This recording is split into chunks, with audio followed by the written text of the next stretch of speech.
New Stella. Recommendation, the long-term plan 2021 to 2031, supporting information, part 2. So we'll take this. Thank you, Thomas. I need a mover and a seconder first to receive the report, the long-term plan 2021-2031, supporting information, part 2, be received. Moved, Councillor Donaldson. Seconded, Councillor Rotorua. All those in favour, please say aye. Contrary, carried. So, Thomas, you're going to overview this report. Thank you. Thank you, Your Worship, and good morning, councillors. We're obviously moving towards the adoption of the consultation document, which will be the third agenda item in a series. So the first will be reviewing the fees and charges and setting the draft fees and charges, which underline a portion of our LTP. The second item will actually be the financial strategy, and we'll be going into a bit of detail around actually the financial model, the things that are included in there. And then the third item will be around the consultation document with regards to what we will be going out to the community with to seek feedback. So just a little bit of clarity on why there are the three items.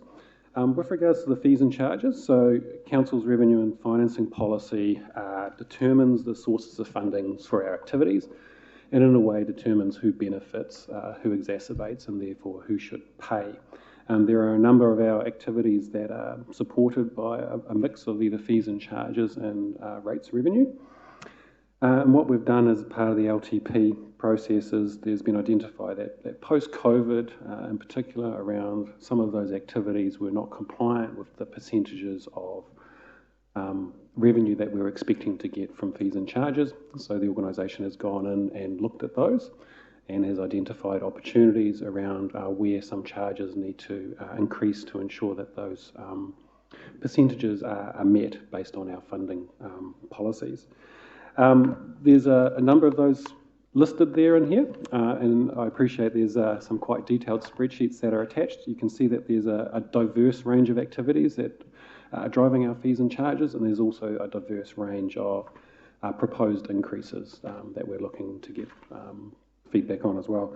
The most notable ones for you, so just to draw that out, is around the library. There are a number of fees there that are looking at 100% increases around particularly for newer items, new book items, and in the consenting area, whereby we've seen significant increase in costs and processing consents, particularly around third-party engineering advice, etc., around resetting a couple of those fees as well, and they're looking at about the 80 to 100% mark as well. All the rest are fairly in line with inflation, or where some fees, such as animal control, where we've had to put more staff on.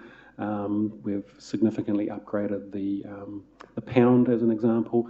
That increase is just reflecting the cost now of delivering that service. So with that, happy to answer any questions. Thank you, Thomas. So questions in relation to the fees and charges schedule? These go out with the LTP for feedback. There appear to be none. Oh, Councillor Donaldson. Yeah, thank you, Worship. Through you, Thomas, the report says there have been no changes to any of these fees and charges for 3 years. Is that all of the proposed charges at least 3 years, or potentially longer? Some of them. Some of them longer. Some of them actually shorter. I just remind councillors that through the previous LTP and also their annual plan, there's always that tension with regards to the affordability of our fees and charges and balancing that on the cost of the rates. So over the years, the majority haven't moved a lot, where we've focused on obviously leaving those services with certainty with costs to our community. But as we've seen over the years, with the rising cost of delivering these things and the pressure on rates, there's been a need to increase the fees and charges. And Councillor Kaifong. Thank you, Madam Mayor. Just a question around the fees and charges for subdivisions. So one of the things obviously that we want to do is to ensure that we get lots of additional properties made available, and also the national policy statement about infill. So is that going to be a significant deterrent for people where we have a 50 or 87% increase for some of those fees? No, I think for the larger scale subdivisions, they're actually charged on actual and reasonable costs as well. So usually charged on charging direct advice that we've received or charging out staff at an hourly rate. So shouldn't see a significant increase in that area for those types of activities of scale. Just one other question, just around the dog fees. You mentioned that where there are, I feel like, bad dog owners and impounding, but there was no increase there on the fees. I think it stayed at, sorry, I'm just coming from my page, $55 or something. Unfortunately, I don't recall why the business made the decision not to increase that fee line. I'd imagine it's to try and encourage the right behaviour, and so therefore the increase is sitting more on the registration. But we can swing back and provide the detail to you later as to why the business decided to do that. That would be interesting, because I thought that good dog owners should be rewarded and bad dog owners should be the ones that are penalised, but that's just my comment. Some policy, really. Any further questions, Councillor Tapsell? Maxwell? Thank you. Thomas, the one on the Energy Event Centre, I don't know what the 500k sort of means and how much more to hire our wonderful venue down there. And we did do well, I think, last year and during COVID. I'm wanting to know that we've done well in promoting it and getting conferences here and various functions, and I've attended many down there. This is not going to be a deterrent in ensuring that our venue is well used. Who can? Nobody here. Am I? And do we have a council rate? Not a council, a community rate in the process between the two? There is obviously there's an internal discussion happening at the moment with the finance team in that area of the business around the utilisation and charging and the types of events that are held at the Energy Event Centre. Obviously, post-COVID, there was a drop and there was a fill, and so they're just working on a strategy at the moment. Rest assured, I guess, it's making sure that the utilisation is up, that the right types of events are held there, and that obviously the revenue streams are strong, but also looking at where best to house community events, and whether it should be the Energy Event Centre or whether it should be the soon-to-be-open Performing Arts Centre or other avenues. And that's just a piece of work that Jocelyn and Stuart and the team are currently working on. And let me say, Madam Mayor, is that I think our staff do a tremendous job, not only down there, but all our venues. Kia ora.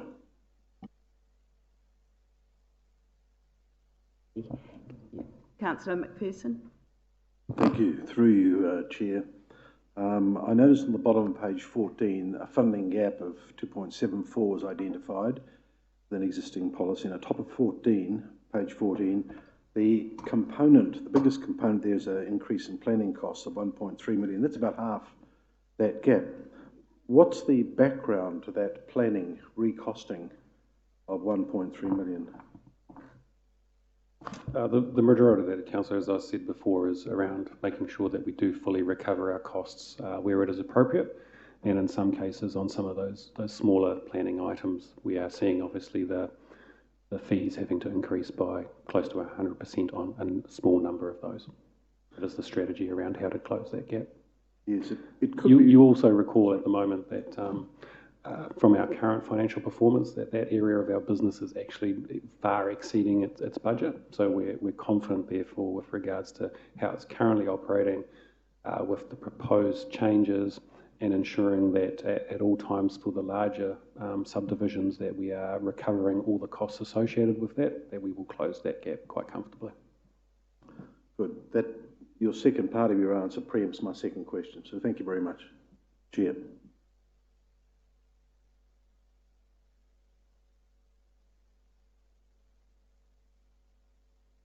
Councillor Rokawate, Thank you. I move point 2. you move point 2. Thank you. Seconded, Councillor Donaldson, that Council approve the draft the fees and charges schedules, and notes that the consultation of the fees and charges will be part of the long-term plan consultation document expected in April 2021. Moved and seconded. All those in favour? Oh, discussion? Does anybody wish to make comment? Discuss? No, there appears to be nothing. Very good. All those in favour, please say aye. Aye. Contrary? Carried. Now, the long-term plan 2021, supporting information, part 3, the draft financial strategy and the financial statements. I need a mover and a seconder that the report long-term plan 2021, supporting information, part 3, the draft financial strategy and financial statements be received. Moved Councillor Yates, seconded Councillor Kai Fong. All those in favour, please say aye. Aye. Contrary? Carried. So, Thomas, you're going to overview this report. Okay. Thank you. I'll just wait for my presentation to be brought up. That's it.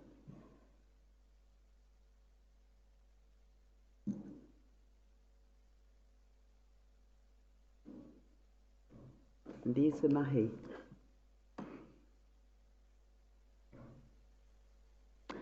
So thank you. Una's been kind enough to let me use the opening slide, which she'll go into a lot more detail on in the next item with regards to the consultation document. The financial strategy, I guess, is one of the underpinning items of our LTP, along with our infrastructure strategy. It kind of sets out the availability of resources, uses, and the management of funds, and how we charge, who pays, and how we fund things. Now, overall, our financial strategy itself is focusing on investing in our district and promoting housing. It's supporting a safer CBD and an inner city environment. So probably no surprise that those are two of the key challenges that our community faces currently. And so there's a heavy focus of that in our LTP and therefore our financial strategy. Driving the digital transformation of our organisation, so the way that we interact with our community in a seamless digital space from start to finish. Investing into our essential services, and in particular a continued investment into our infrastructure. Finishing what we started, so we have been on a journey with regards to some key place-shaping key assets, museum, the waterfront, the Performing Arts Centre, the Waka Forest. And in doing all of these sorts of things, balancing the rates and user fees and charges and the prudent use of debt to facilitate that growth as well. Now, to provide more clarity on that and the financials, we will have to go on a bit of a journey with regards to how the LTP is made up, just bearing in mind that the items that are key for consultation, Una will take us through after this presentation. So you will recall this vision during the many workshops that we had, which was really our plan on a page and the focus of where we were looking to do to embed into our long-term plan. And so it might be a little hard to read, but with regards to this column here, the key strategies. So these are the key strategies that help feed into our long-term plan. At the top, you'll see, again, community safety strategy around understanding what those community safety needs are and what resources we will help to deploy to support that. Our housing and thriving communities strategy. So recognising that we do have a housing shortfalls and targeting the interventions and the strategies for interventions with regards to how council can help accelerate development or free up development. The economic development strategy. So we are 1 year, 1 day now post-lockdown, and while it's a distant memory, it is recognition that New Zealand's GDP did drop 2.9% for the year. It will take probably a decade to recover from that position, and so we do have challenges ahead of ourselves, and so making sure therefore that from a Rotorua Inc. perspective that we are rebuilding back better and we're investing in our people and in our businesses. The All of Government Action Plan, so it's a recognition that local problems require local solutions, and so it is working with central government about working together on our problems. Now, whether those problems are kids living in motels or our people living in deprivation, and what are those employment opportunities, and how do we help lift Rotorua to where we hope it to be and know it can be. And also the three waters strategies with regards to our infrastructure, in particular into our lakes and our water, and the big dominating item there is obviously our sewage with regards to finishing Rotoiti Rotamā and the investment into our wastewater treatment plant with regards to its new consent and the exiting of the forest. And so of those key strategies, there's those additional focus areas. Some of these are finishing what we started, so the Whakarewarewa Forest Project, which is almost at completion. The Sir Howard Morrison Performing Arts Centre, as we can see, the building has been stripped right back, and we look forward to that being rebuilt over the coming period and reopening in hopefully the first year of this LTP. The museum, which we expect for construction to be starting into that LTP. The aquatic centre with regards to probably the community's under-investment into that asset and a recognition that it actually is a vital key asset for our community, and looking at what's there and what we hope it to be, and looking at significant improvement, particularly around things such as a dedicated learn-to-swim pool, and we've also seen the fantastic improvement that's currently being completed with regards to the 50-metre pool upgrade. Out of the forest spare irrigation, so that's around the resource consent for our wastewater discharge, and moving away from the irrigators to a contact bed point discharge mechanism. The actual wastewater treatment plant upgrade as well. As we all know that when these assets come out at the end of their lives, they require significant investment to improve the quality of the treatment, because obviously over the last 20 years, our community's expectations have lifted significantly with regards to what is now acceptable, so that will require a significant investment. And around the Tarawera sewage scheme as well, with regards to reticulating that lakeside community. Furthermore, really the transformational initiatives, targeting over 1,000 new homes. So we talked about the possibilities out the west side and east side around, these thousands of sections that are potentially coming onto the market, and around how we can work with those developers to help accelerate and unlock those sections that ultimately lead to new houses for our people. Looking at creating a 25-hectare business park with regards to, again, partnering with another entity around acceleration of that block, as we have seen recently. There's been a surge in demand of good industrial land in Rotorua, and so again that would be there to help meet that demand. In a city apartment building, so taking the initiative and posing the question as to how do you accelerate and lead that change with regards to the vision of our CBD and how it could change, and how inner city living can be accommodated. Community services hub, so this is sort of tied to the All of Government Action Plan as well, around rather than our community coming to us, it's actually about us going back to the community, and should we have centres out in our community and should those centres actually be an all of government kind of approach, a one-stop shop around how we interact with our community. And neighbourhood safety projects and a leadership centre. I think Una's grinning because I'm probably traversing some of her consultation document, which I apologise for, Una. But I think when you're talking about the financials, it's important that we traverse this, even though we will traverse this again. And when you take that vision and you talk to action, these are, again, some of the things that underpin our LTP and make it up. So, economic development strategy, an inner city action plan, city activation, urban development requirements, reviewing of the Wood First policy, locality planning around east side, west side. So what do those communities, how do they see themselves, and how can we help them grow? Looking at our district plan with regards to making changes to help facilitate and unlock our One Council online services and our data strategy and our ICT. So that's our digital transformation of how we do business and interact.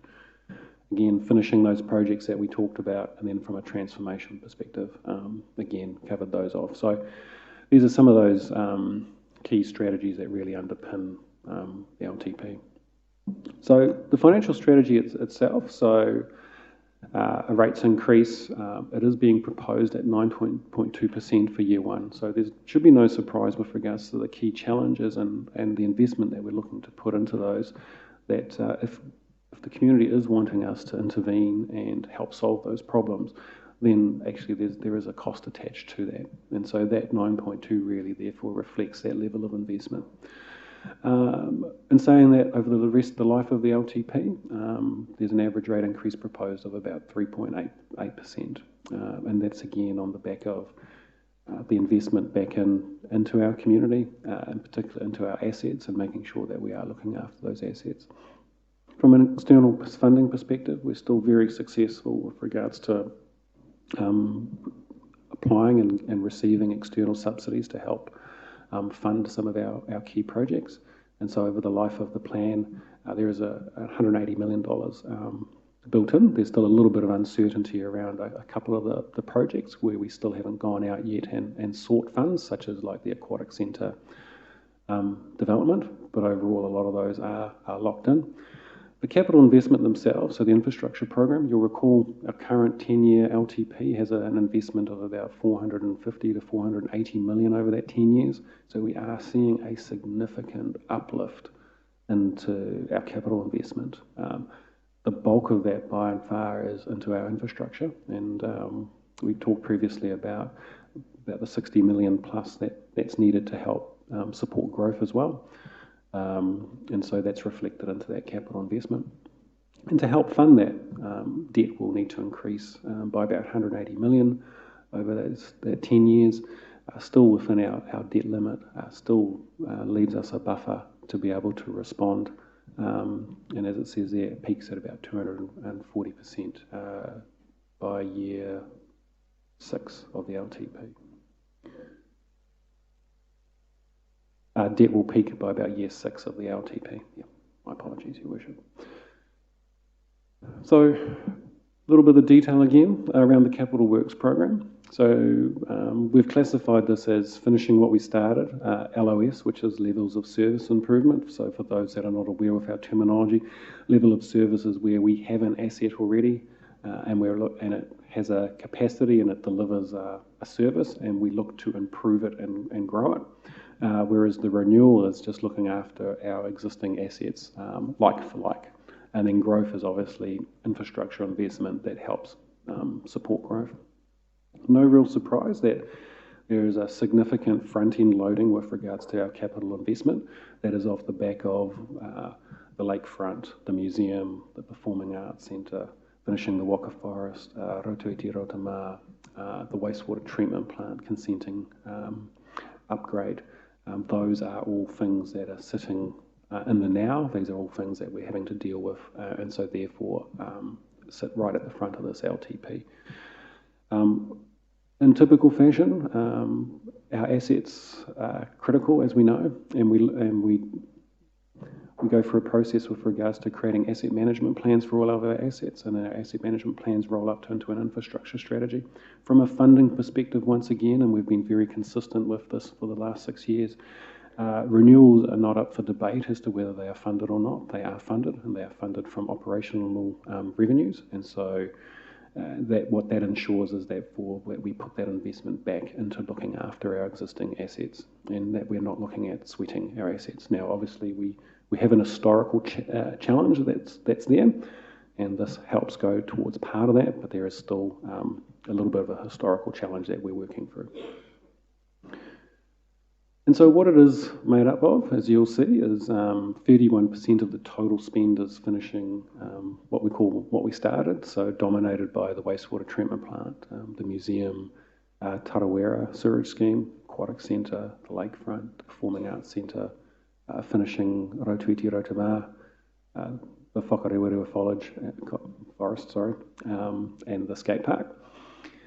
Around our renewals, you'll see that that's close to 40% of the total spend, and you can see there the significant investment into our roading, our sewerage, our sports and recs, so that's our parks, reserves, and those elements, our water supplies, our stormwater, arts and culture is really looking after, once we have those new assets and rebuilt assets around the museum and the Performing Arts Centre, is making sure that we do look after those as well as the Energy Event Centre. The continued investment of currently investing $600,000 into renewing our pensioner housing stock, and the remainder is spread across other items. Levels of service, bottom triangle. Westbrook is by far the largest one in there. Now, I say Westbrook, it is in the LTP with regards to years 7, 8, and 9, because of where it is in the LTP and the fact that we haven't actually started formal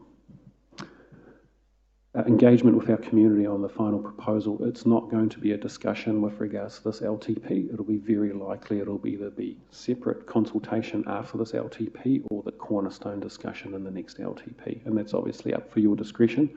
But at the moment, because of where it sits in the LTP and its future out, it's not something that's included in our consultation document.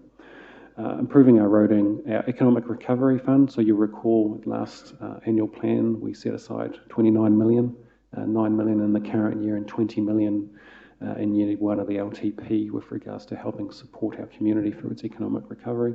Water supply proposal around the Rotorua scheme. So that's connecting Rotorua to the Rotorua sewage scheme. And again, stormwater.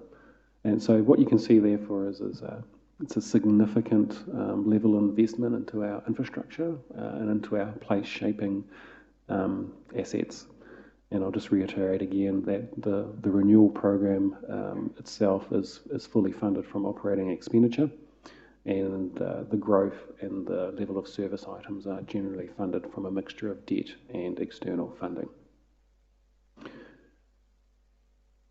Level of service, within the LTP as well, we've again posed the question around our development contributions. We are looking to have a separate discussion outside of this LTP around establishing development contributions. So growth should pay for growth. In light of, I guess, of the government's $3.8 billion fund, there's a question as to how we could potentially access that and help facilitate our growth. But the LTP itself has an assumption that we know where the growth is, we know roughly what the cost will be, and so therefore how can we look to utilise development contributions to help pay for that growth, and any development contributions will be through a separate consultation process with our community, and it goes for a formal process with regards to council approval of having to set them. Borrowings. So I'll once again iterate, we do not borrow to fund our operational requirements. The debt is increasing $180 million over 10 years, and if you reflect on our $732 million investment, debt's funding a portion of it, by far and large, the majority of it is funded from our operational revenues and external funding. Sorry, I have to caveat as well that when I say 732 million, that's in today's dollars, not inflated. So I better caveat that. And in particular, in today's low-cost environment, with regards to debt, it's even probably more prudent than ever to utilise debt to help facilitate growth. And we are, I guess, on a very similar strategy with regards to most central banks and governments in the world with regards to using debt to help invest, to help generate growth.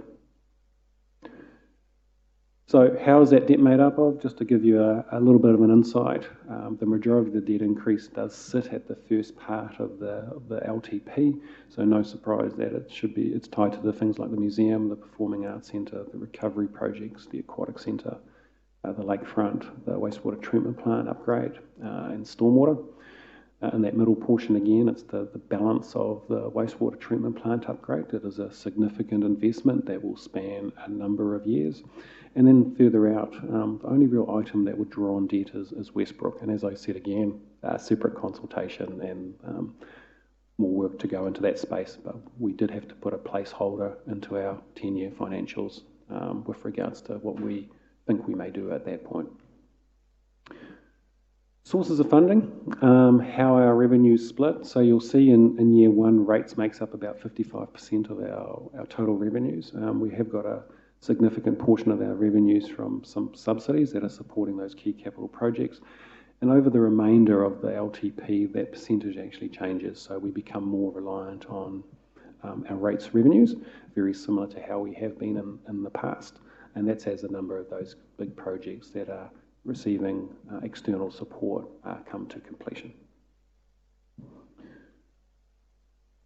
From a rates itself, so talked already about the proposed 9.2 for year one and how that is made up. And this is the profile with regards to the proposed rates increases over the life of the LTP.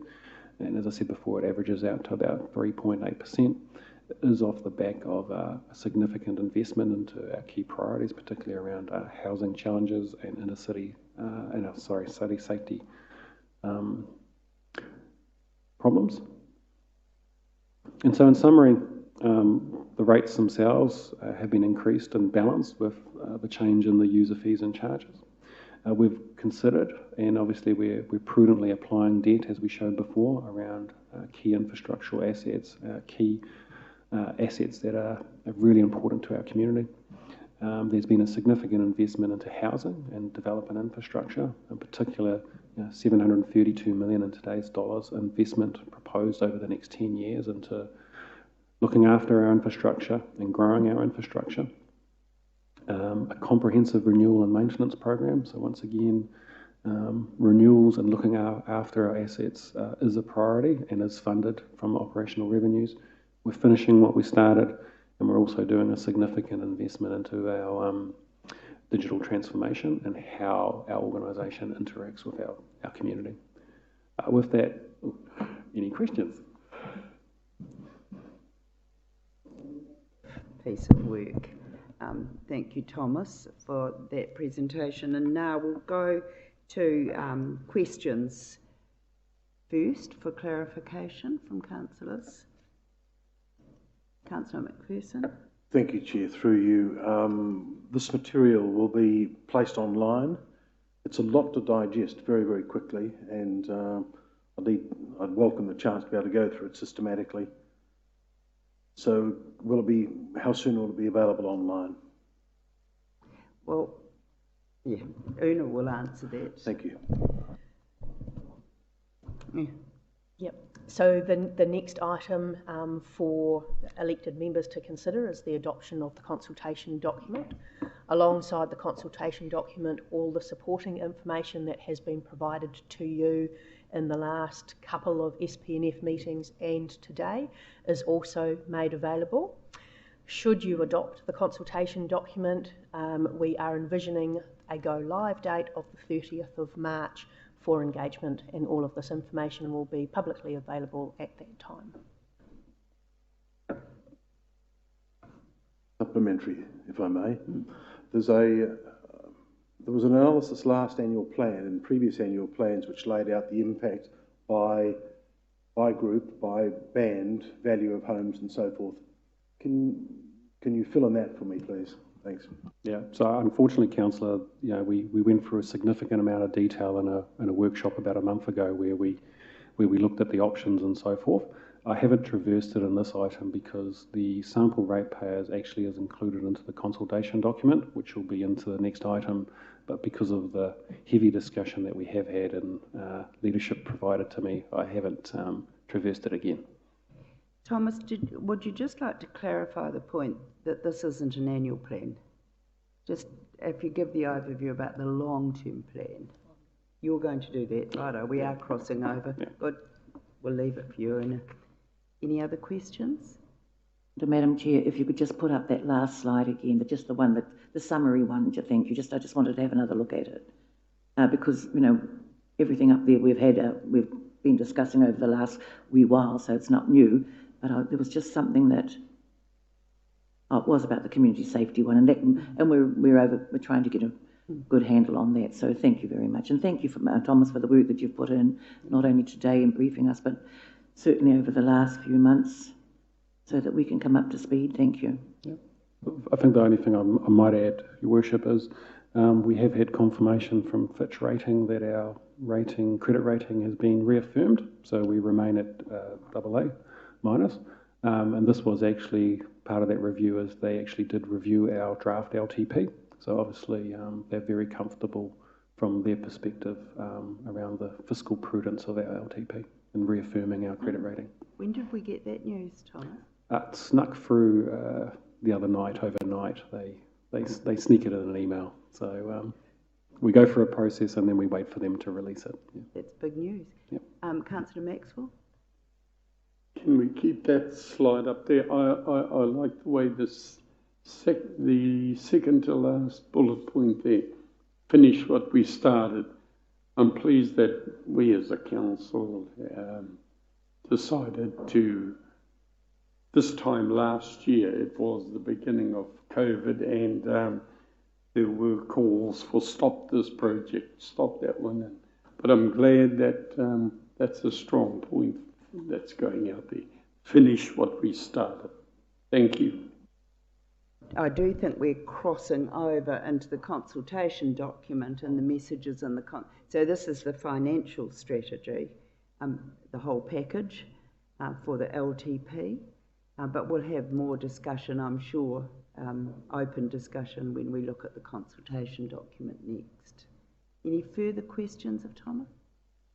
Well, Thomas, it has been a massive amount of work balancing really the sum of what we've been doing and looking at financially, and those issues of infrastructure as well as housing and all of those.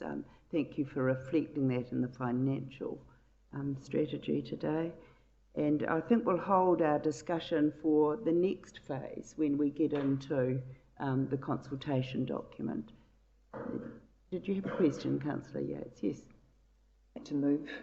Yes. That we approve the long-term plan 2021-2031 draft financial strategy and financial statements.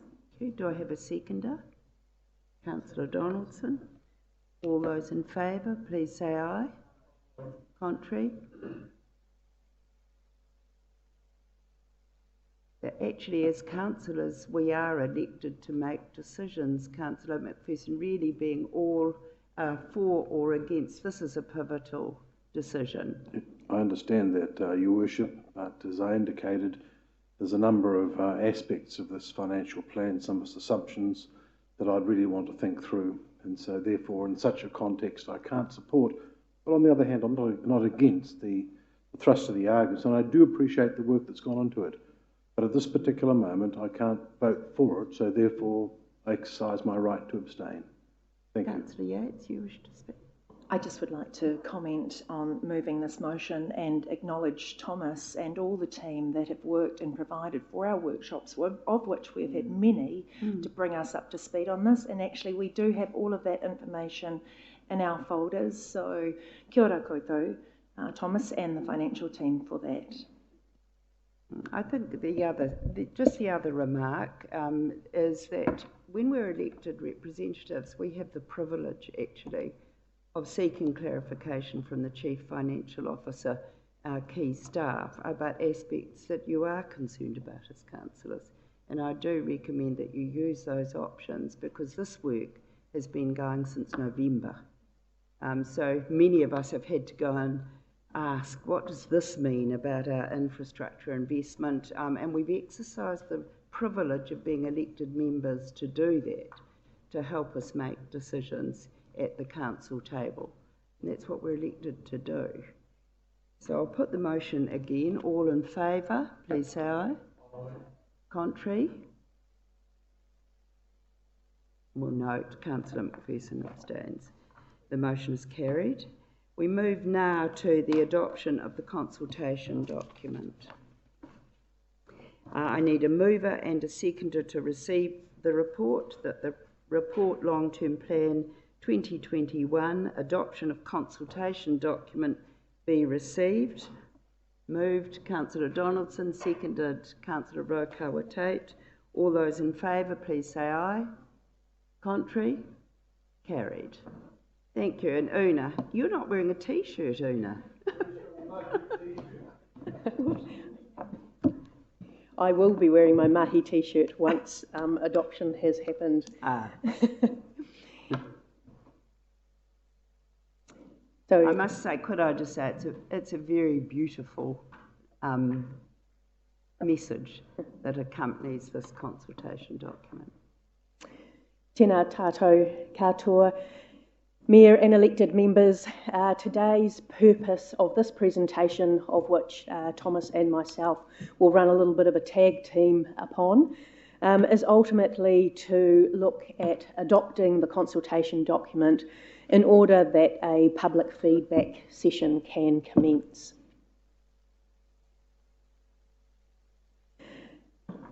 And just before we go into the consultation document itself, I think it's good to reflect on how an LTP is developed.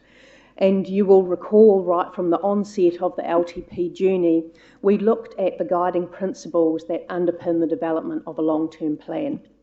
We discussed that the development is based on a grounding within the present. So understanding what our organisation looks like at this point in time, what our financial position is, what direction is the district and the council as a whole going in, and how do our assets look? What's the condition of them and how are they performing? But it's not just about looking at the here and now, it's actually about having an outward focus.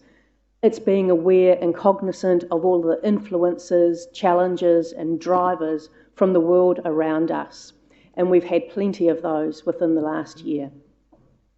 The consultation document sets out to present the right debate with our community. So are we focusing on a balance between the community's needs and aspirations, the services that we are looking to deliver, and ultimately the community's willingness to pay? Our LTP, when completed, should be telling an integrated story. Are all the components that come together in the LTP, do they all line up and support Council's overall direction? And lastly, long-term planning does mean long-term. It's not just what is going to be achieved by the Council of the day within the 3-year term. It's supported by longer-term planning and decision-making, and that comes from things like an infrastructure strategy, financial strategy, and don't forget, Vision 2030. So what is RLC's LTP? At the end of the day, this LTP, when it is finalised, is the document that connects the vision with the action. It is ultimately a funding and delivery plan, and it presents the actions that will move the district forward. With everything that has been going on around us and the massive changes that we are seeing on a daily, a monthly and a yearly timeframes, we also should be cognizant that the kaupapa has not changed. Vision 2030 is still guiding everything we do. Can we play the video, please?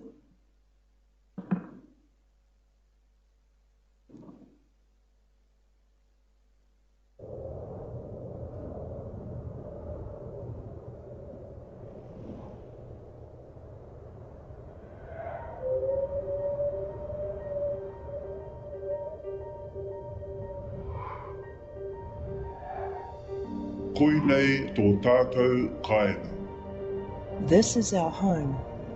Ko tātou o nā tāngata. We are its people. Nā tātou tonu I ora ai te ahurea te arawa me o nā āhuatanga katoa. We're the heart of Te Arawa culture and expression. He iwi auaha tātou, e tuku nei i tā tātou, e ako nei. We are innovative and we share what we learn. E kōkiri nei tātou i te angi tū, i te hihiri, me ngā rerekētanga maha. We're driving opportunity, enterprise and diversity. E kaha tautoko nei tātou, i te whakapūmautanga o te tae ao. We're supporting a legacy of sustainability for our environment.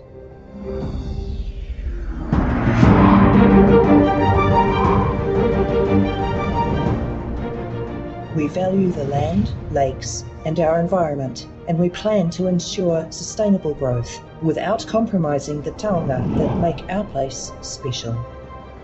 Under the banner of the Rotorua Way, we have clear direction and focus on our active environment, our strong Te Arawa culture and manaakitanga, the fantastic lifestyle we enjoy, and the diverse economic opportunities that exist here. This guides our planning and decision-making across key projects and initiatives. We are a district on the move, and it's important we continue to identify and act on opportunities that benefit our district. Working towards a shared vision, we continue to make great strides working alongside our community. Mō te katoa a Rotorua. Rotorua really is a place for everyone. Together we can and do make a difference.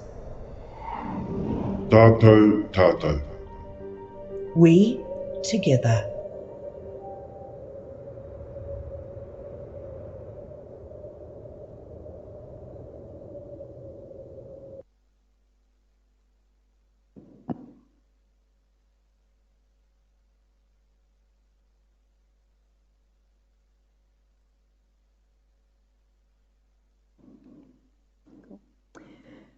So just to recap, this journey to getting to this point today commenced back in September 2020, and a total of 13 forums you as elected members have had the opportunity to be involved in, to discuss, to share ideas and provide input into the overall direction that this LTP has taken shape based upon.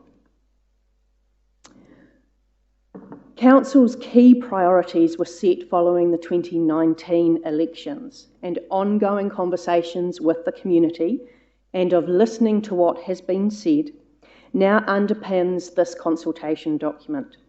Housing remains the district's key challenge. A shortage of housing, barriers to land development, and housing that does not match our families' needs. The actions in the proposed LTP will double down on the implementation of the Homes and Thriving Communities strategic framework. Focused action is identified against the 4 locations that were identified back in 2015 when the spatial plan was developed, and they include East Side, the Western Suburbs, the CBD and Nongataha. Coupled to housing is the increasing concern about community safety, in particular antisocial behaviour and intimidation, crime, alcohol and drugs, and family violence.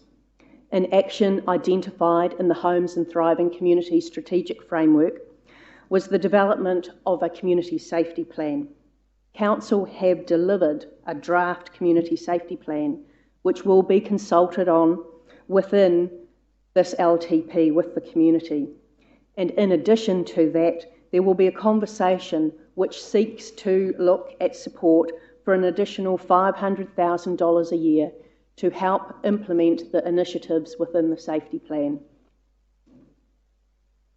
Immediately after COVID-19 lockdown, Rotorua experienced the 3rd largest economic contraction in gross domestic product in the country.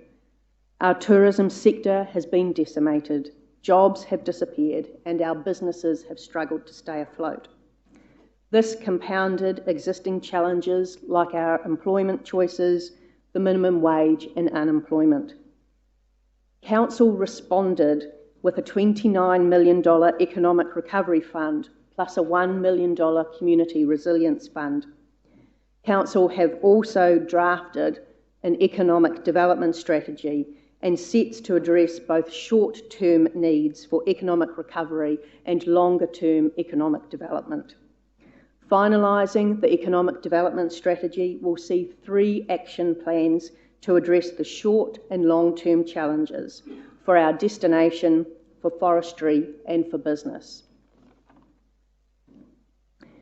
In Rotorua, our days are going to be hotter. There will be stronger winds and more extreme rainfall events. There will be more fire danger days, and these are all impacts of climate change. Council's response has been the adoption of the Climate Action Plan in February of this year.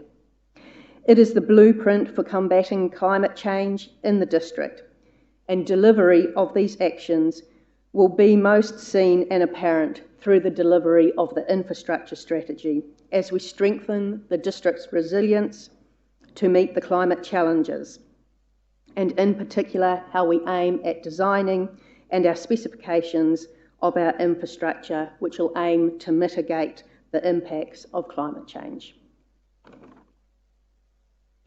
Infrastructure supports the daily life of the people of Rotorua. Infrastructure must be safe, reliable and in a stable condition to meet current and future needs. The 30-year infrastructure strategy identifies the strategic challenges that need to be at the forefront of long-term infrastructure planning and decision-making. Council approved the 30-year infrastructure strategy at the last Strategy, Policy and Finance Committee. And the actions within that strategy look to provide a safe, reliable and stable infrastructure networks is provided for and is reflected in the budgets proposed and that you've just seen Thomas present to you today. Of that, approximately 450 million out of a 730 million capital expenditure is dedicated to infrastructure. That, in summary, are the Council's key priorities and have underpinned the development of the long-term plan and become the key cornerstone pieces of information within the consultation document. In addition to that, there are a couple of questions that we have for the community, and support for these will provide the last finalising details on being able to go forward and deliver an LTP. So that's the consultation by the strategic and key questions. What we've got here is just a couple of slides that we have already traversed today, but I'll get Thomas just to recap them because these will be the sort of the key financial elements that will be presented within the consultation document.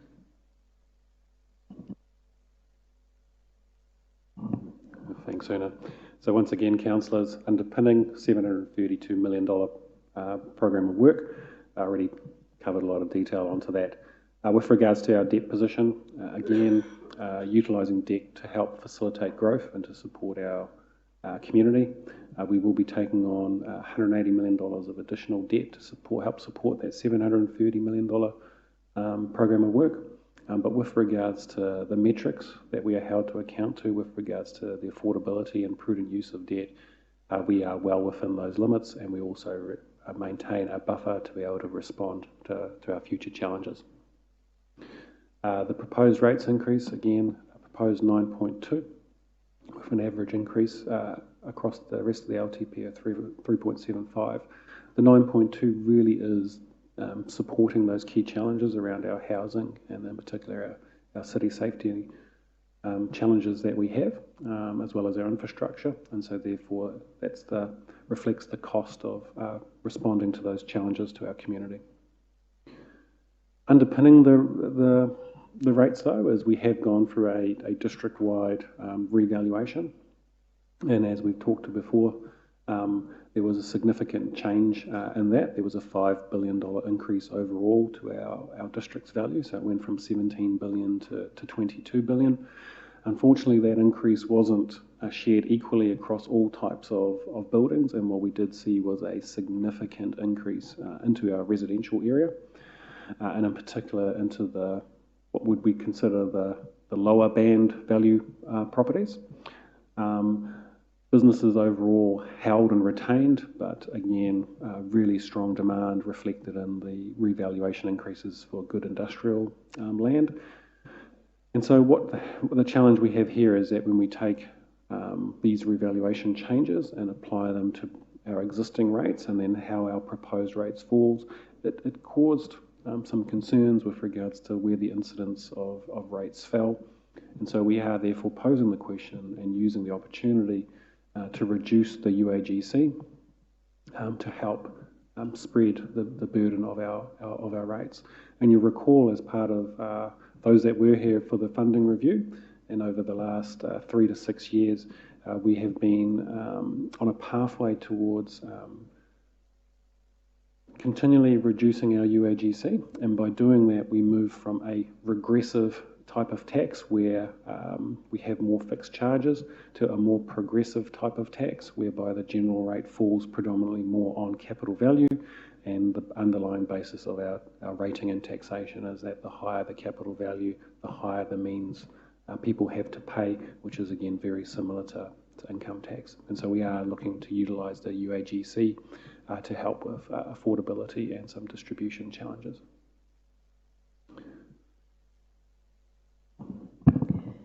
So as you can see with what's been presented here today, there is a lot of hard work, a lot of mahi that needs to go into delivering this LTP.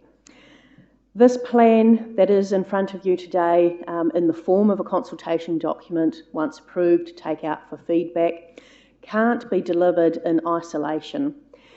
Hence why we've looked at mahi and the meaning of mahi around our work and how we work together with many, many people in our community to deliver, to collaborate and to coordinate. I also just want to say here that right up until about the last hour, we were still vigorously working with the auditors. So you will know that this consultation document and our LTP journey is heavily audited.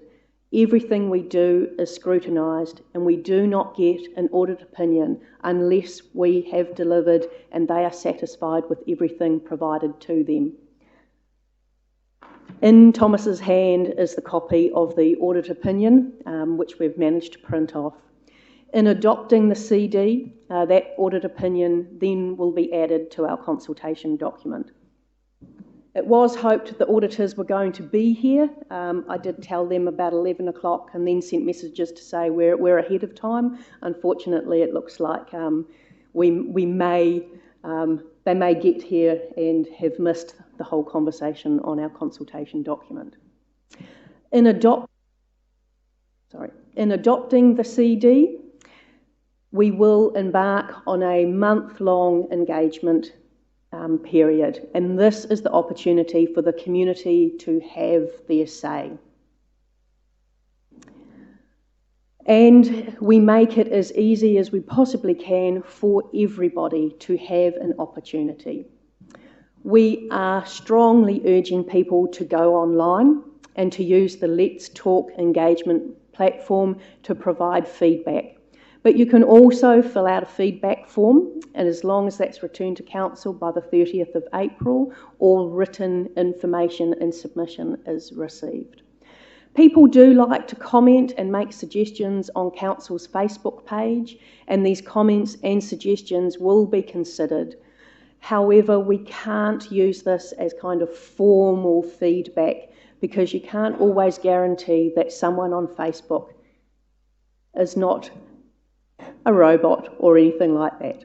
And lastly, option 4, we have sent out, and all elected members have been invited to participate in face-to-face events.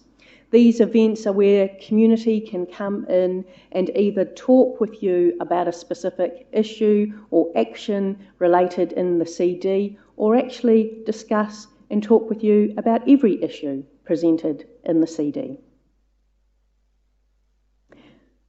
So it's easy to have your say. Engagement upon adoption of the CD today will open on the 30th of March and close on the 30th of April. And that's us.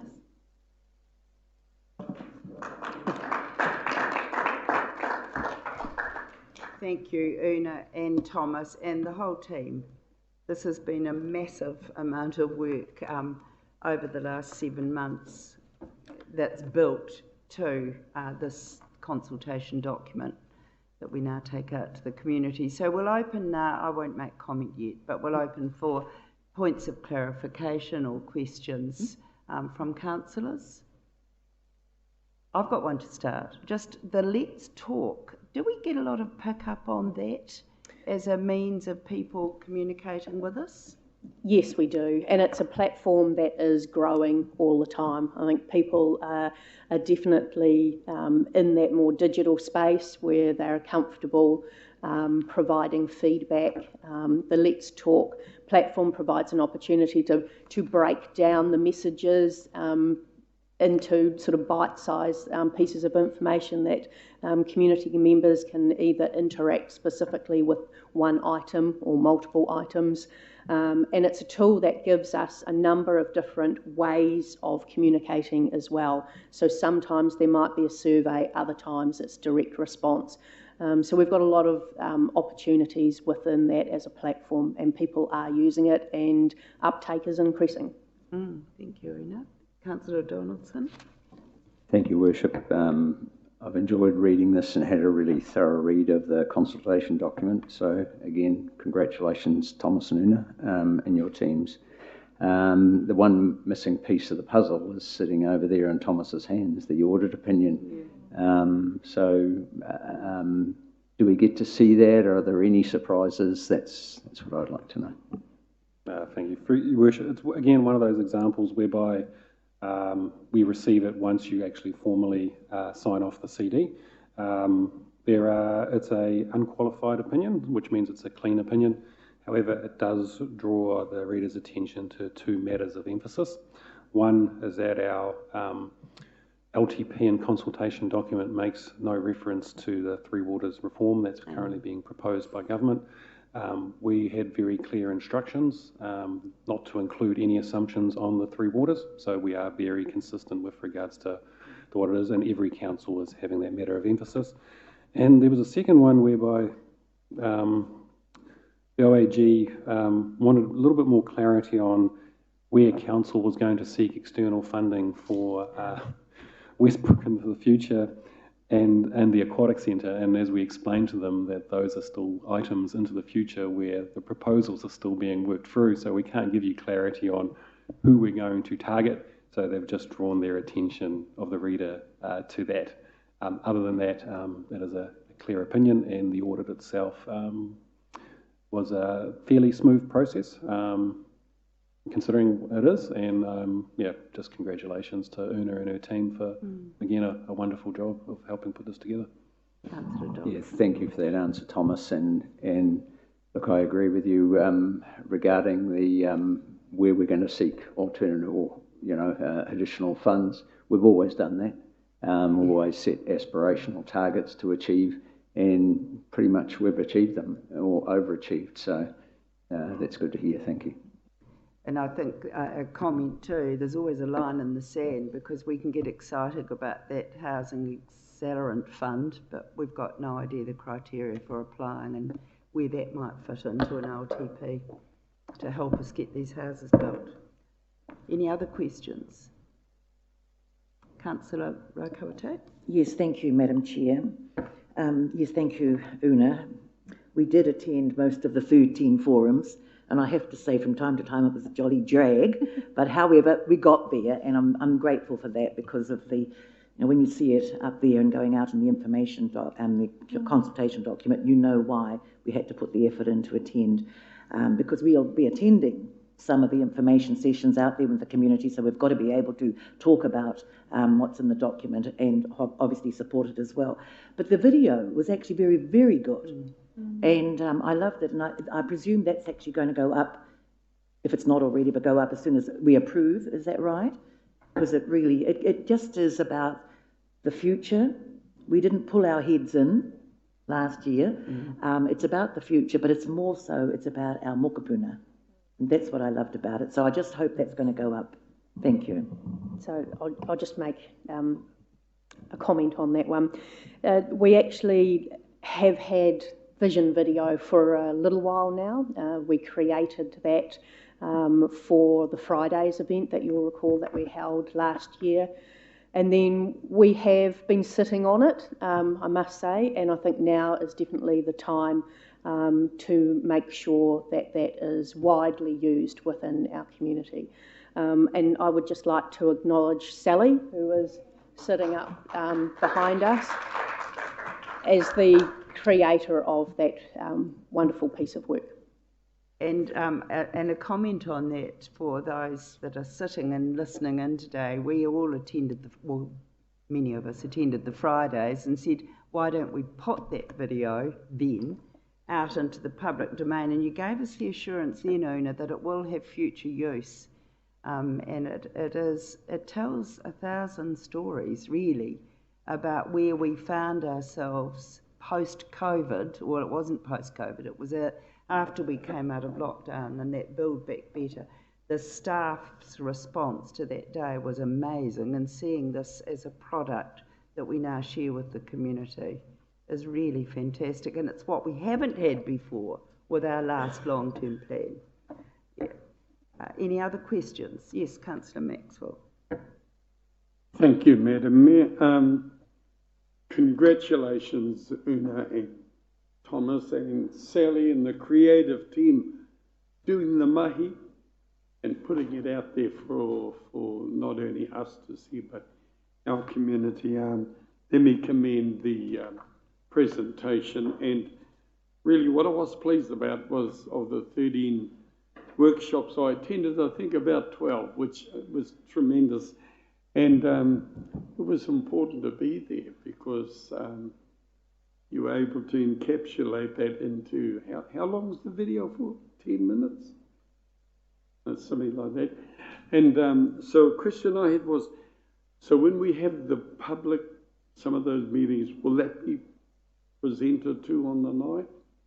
Is one question. That's a good idea. Yeah. Quite possibly.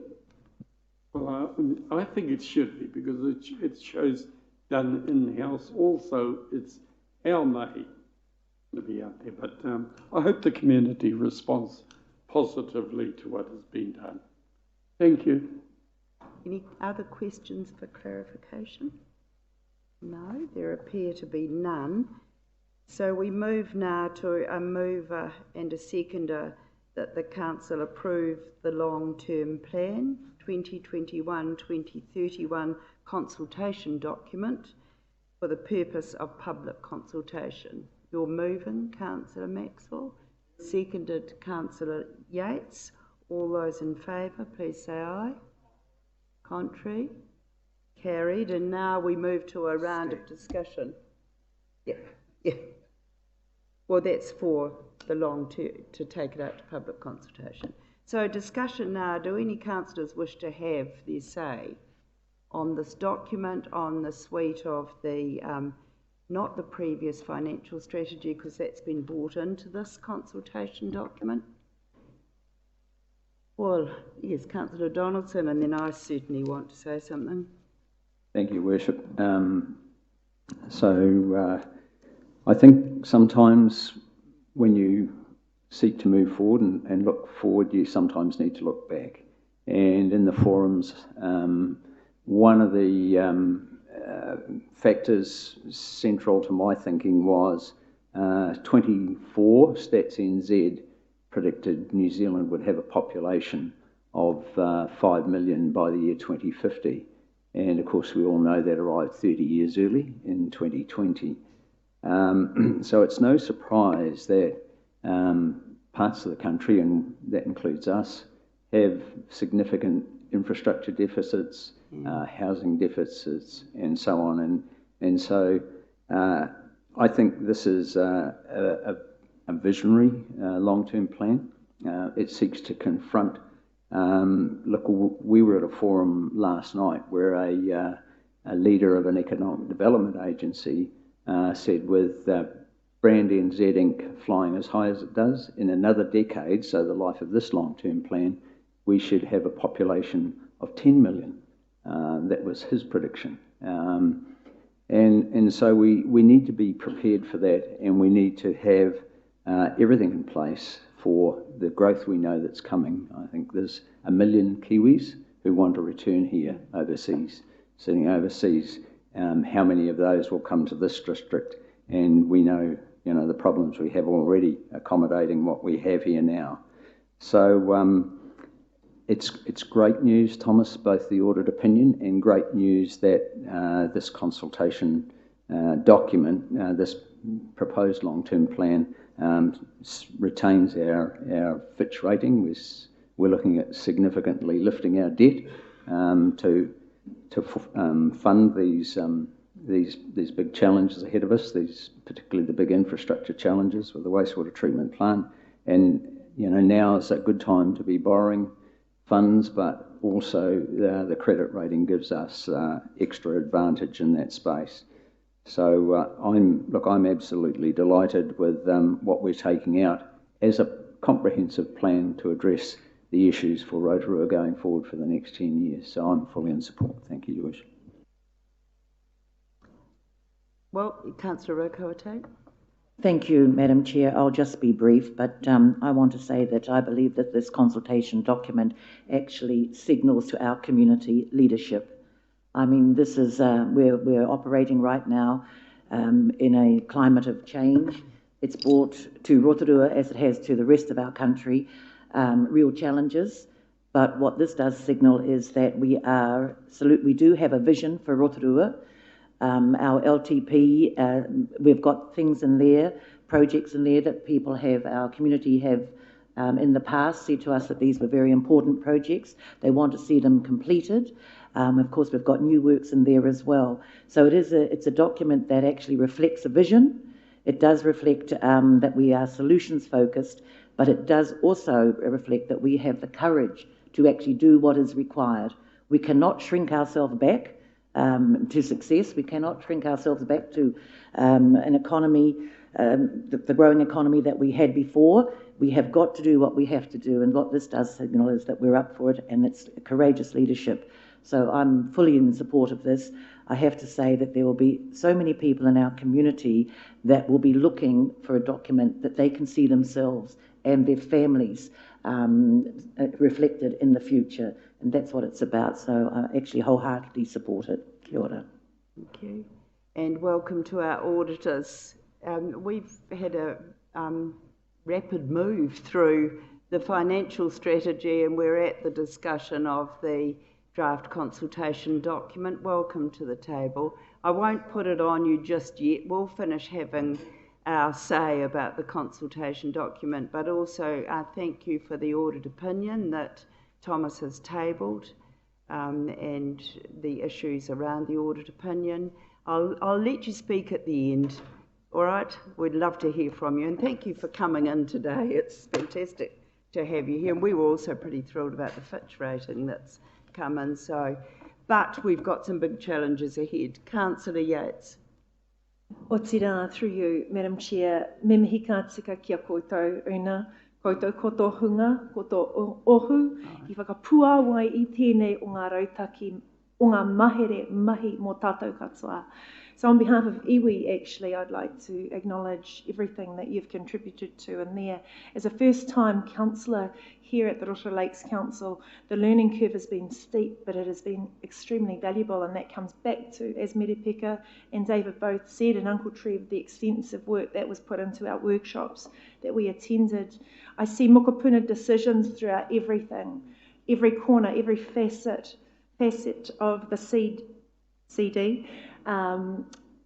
When I went through it, like Dave said, there are so many opportunities that lie before us. Whilst we might still be in the midst of COVID, this offers us promise and offers us hope, and I look forward to the million odd that are yet to return to Rotorua in some way, shape or form. So kia ora rā koutou.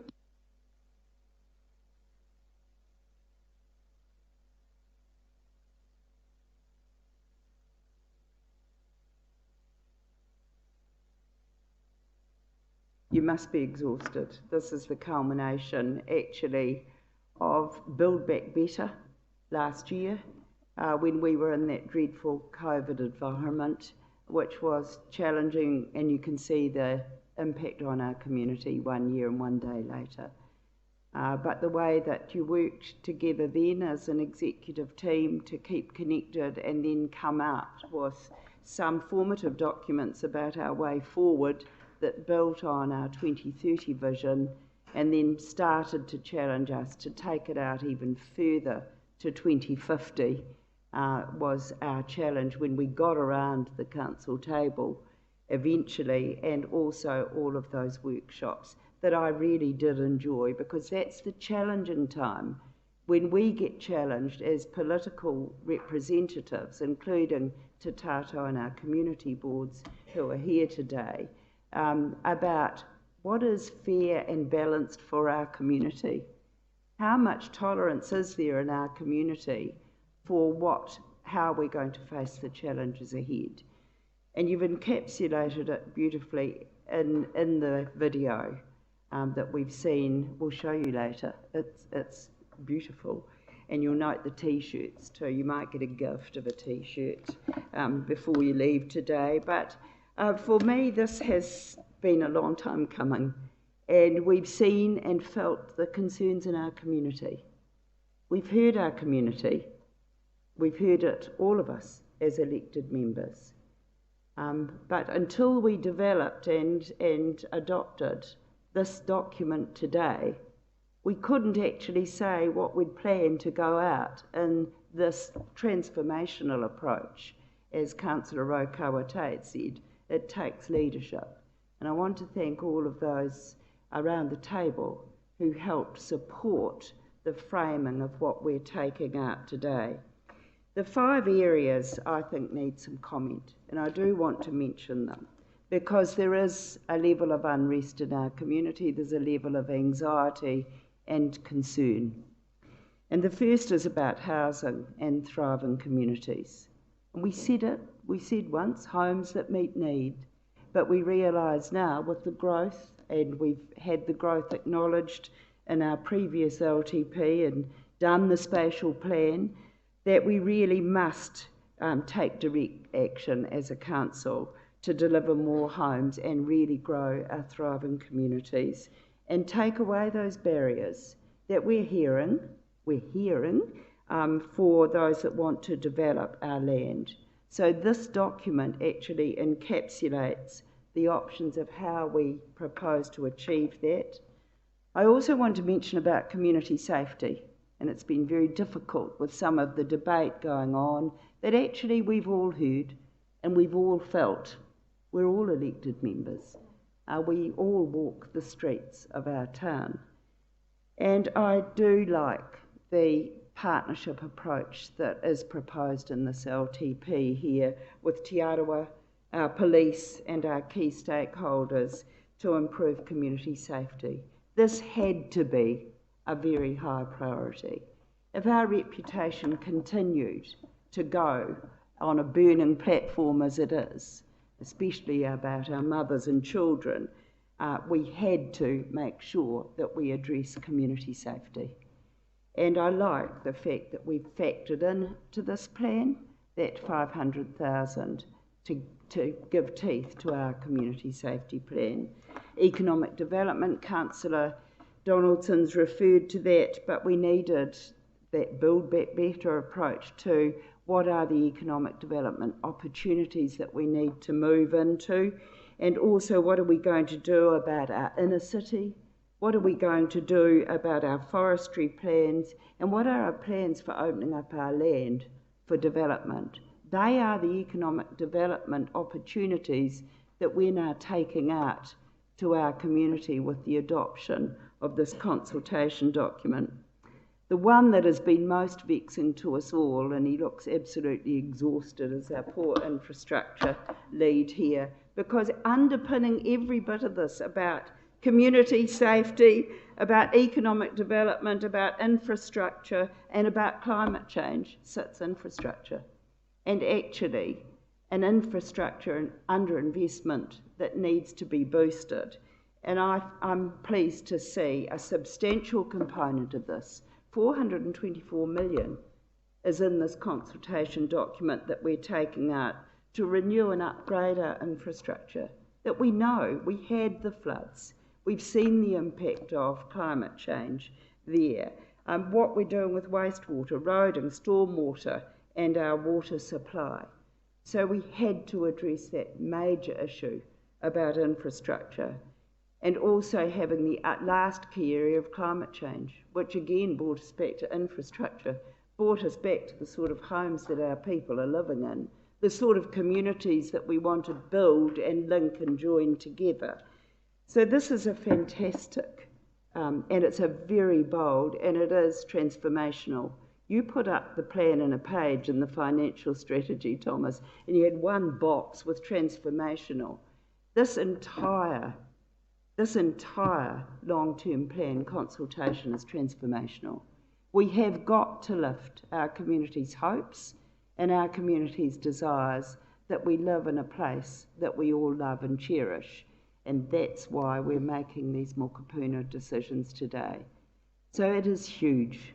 It's been the culmination of a lot of work. But this not only looks good, but it is a way of engaging with our community. We need to go out now, and I really urge the community and all of us as council leaders around this table, let's listen to our community. Let's be challenged. It is challenging. It is challenging for many in our community about what we're proposing today. But let's listen to them now. We've been told a lot. We've tried to shape what we've been told and what we've heard. And now it's our time to listen, not to lead, just to listen and seek their input back. Right through our young people, Councillor Wang. I'm not looking at you in particular, but you know, you tend to carry that charge. And to those that are concerned, feel nervous and worried about their future. So well done here. The words that sum it up for me, if we don't work together, if we don't collaborate, and if we don't cooperate and make the most of the funding opportunities that we've got externally as well, we won't make a difference to our district. So I'm delighted that we've got to this day. Well done, team. So, nobody else is indicating.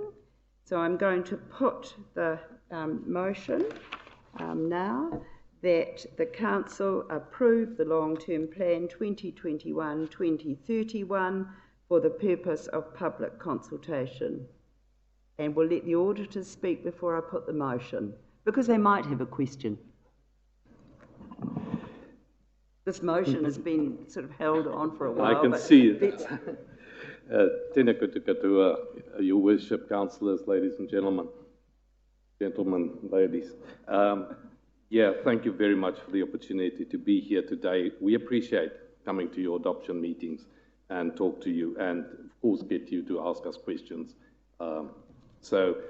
Because we hate questions, we try and answer them before you ask them. So we're going to do a bit of a spiel, but we'll keep it short. I know you need to adopt this urgently. So I'm really pleased to be here and to tell you that we're comfortable issuing an unqualified opinion on your consultation document to be adopted. That means the consultation document is fit for purpose, for consultation purposes. So we're quite comfortable that your community will actually see what you're talking about and what are the big issues that you're looking forward. And I think it's been summed up by the previous speakers already very well. And then the other leg of the opinion which has been provided, Anton will just touch on what we do around underlying information to make sure that according to the Act that it's reasonable. Because you're looking at the budget, it can't be perfect, but it has to be reasonable. And we're quite comfortable with that. In saying that, two things that we're highlighting in our opinion, our audit report, and please don't think you're the only council getting this as an emphasis of matters. We're using them much more as an audit profession to highlight certain uncertainties in the whether it be an annual report or a consultation document or a long-term plan. And the two we're referring to is the one is the Free Waters reform, because, I mean, it is so uncertain. No one knows well, we suspect, but we don't have any certainty around it. And then you've got some external funding in your plan that we say, this is uncertain, and you've acknowledged it in your consultation document as well. And some of it is so far out, I know you're going to consult on it on future. Let me just see. I think I've said enough, except just to thank Una and her team. This was really a really good process, and we got the information as and when required, sometimes earlier, and it was of a good quality. So it made our audit process really easy, and we appreciate that. It doesn't always work like that. This is the fourth CD opinion I'm signing, so trust me, there were a few others that was not such enjoyable. So, I should have said in the beginning, my name is Leon Peterson. I'm an audit director with... No, that's all good, Your Worship. So I'm an audit director in Tauranga, and I've been Tauranga now for 2 years, before that about 10 years, and Auckland before that 2 years in Wellington. So I've been around the place, and I've seen quite a few local government entities and audit them. With me, I've got Anton Labuskachny, who's my audit manager, and he's also from Tauranga. And he'll just give you a little brief update on what we did. Oh, ma'am, I could see you are so excited to get this. Good morning, everyone. Some of you I've seen before in the past. So I was just going to cover off, just so you know, because what we do in the second leg around the underlying information, because I know a lot of times you do this thing and then management sits with us for a month and we think we're a bit of a black hole. But basically, just what we cover off on the underlying information, we have a look and test the underlying information that the council management has been working through. This includes reviewing the asset management plans to confirm the information report on the plans makes sense. For example, we look at what you've been doing around condition assessments, the expected useful lives, the replacement schedule, compared to depreciation, what does it say for levels of service. We also then confirm that this information flows through to your financial model. We also, part of that, we looked at what we call capital doability. Can you actually do what you think you'll say? Yeah, capital doability. So that we look at what's your past history of your budget to actual and that. And we also had a look at the climate change, what impact and how have you factored that into your assets and plans. Part of the asset financial model, we actually make sure that it all calculates correctly and that everything, all the assumptions and all this actually has been flowed through. Some of the key assumptions that we would also look at is, for example, you've got growth assumptions, you've got inflation, you've got interest rates, you've got the external funding, there's the impact of COVID and how you're dealing with that. And also you've got different resource consents and how you're dealing with that. So we make sure that that's all been actually factored in correctly and it is flowing through, that you don't say one thing in one place, but it's flowing through differently. And with all of that, we also ensure that there's adequate linkages between the financial strategy and the infrastructure strategy. So there's quite a lot of work we do. And just basically a successful consultation document and LT process is heavily reliant on effective planning and the whole LTP project. The development of a LTP is a significant and complex project, and a comprehensive plan is required. Having supportive management and involvement of elected representatives is a critical element to the success of a project like this, which appears to be in the case here, which Leona's touched on. I was personally involved in the 2018-28 LTP, and from that I can see a significant improvement in the level of preparedness and quality assurance process both council and management and staff have implemented. So we just want to commend everybody on that. And then with that, I just wanted to also personally thank Una, Thomas, Stavros, and Pete, and I know there's a lot more for all the assistance that we as auditors receive through the process.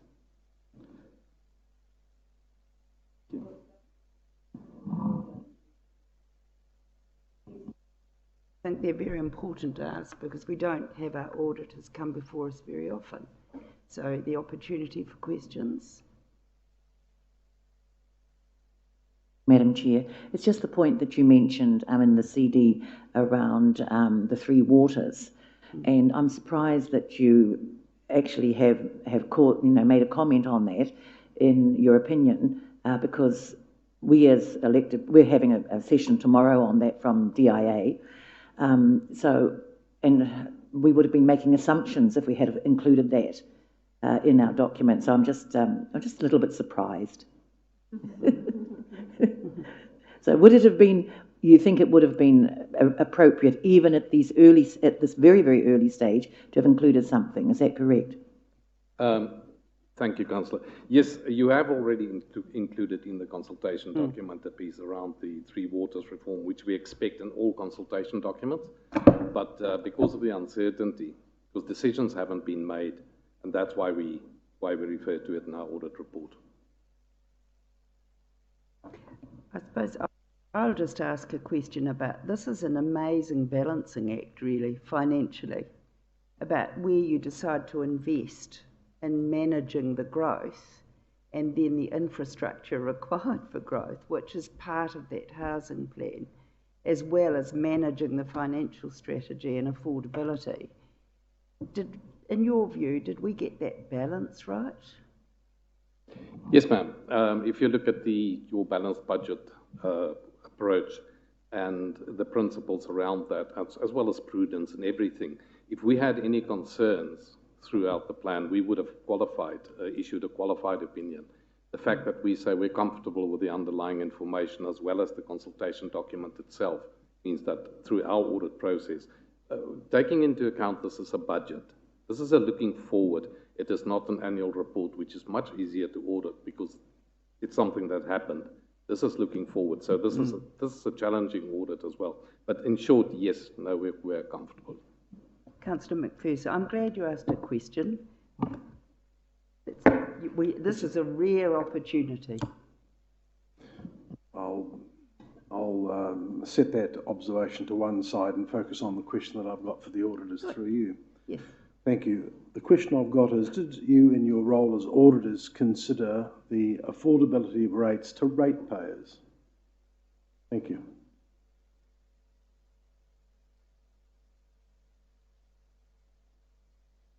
No, Councillor, that's a council decision that councillors should make. We are looking at sustainability. Yeah. Thank you. I just wanted to make that point clear. Thank you, Your Worship. Anybody else with a question? Councillor Maxwell. Thank you for presentation. The question I have is, during these very challenging times, COVID challenging times, we were pleased with our presentation this morning that Thomas gave us, that we're going to finish what we started out to do.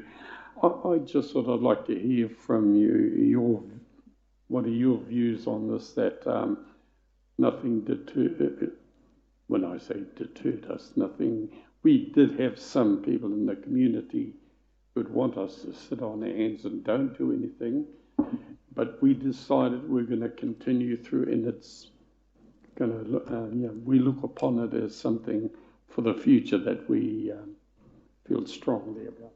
I'd like to hear your views. Thank you.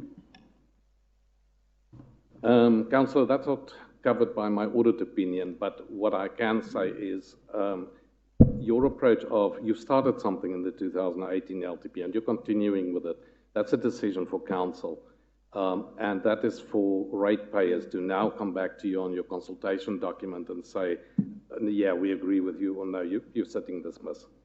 And so I personally can't give you an auditor's opinion on it, but I think your ratepayers will definitely give you feedback.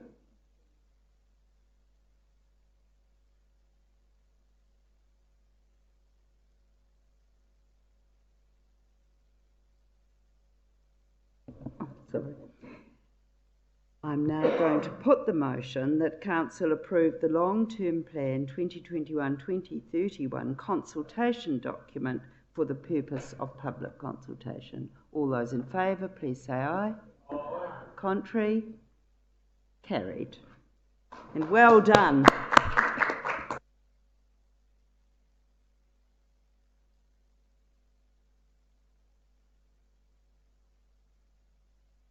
Into public excluded. There are 5 items in public excluded session. Confirmation of council minutes on the 25th of February, recommendation from Strategy, Policy and Finance Committee, appointment of Te Tato or Te Arawa nominee, appointment of the interim nominee director to Infracore, and an update on the landfill. The reason is to enable commercial or industrial negotiations, to protect a person's privacy, to protect all communications between legal advisor and clients. I now need a mover and a seconder for the motion. Moved, Councillor Donaldson, seconded, Councillor Kai Fong. All those in favour, please say aye. Contrary?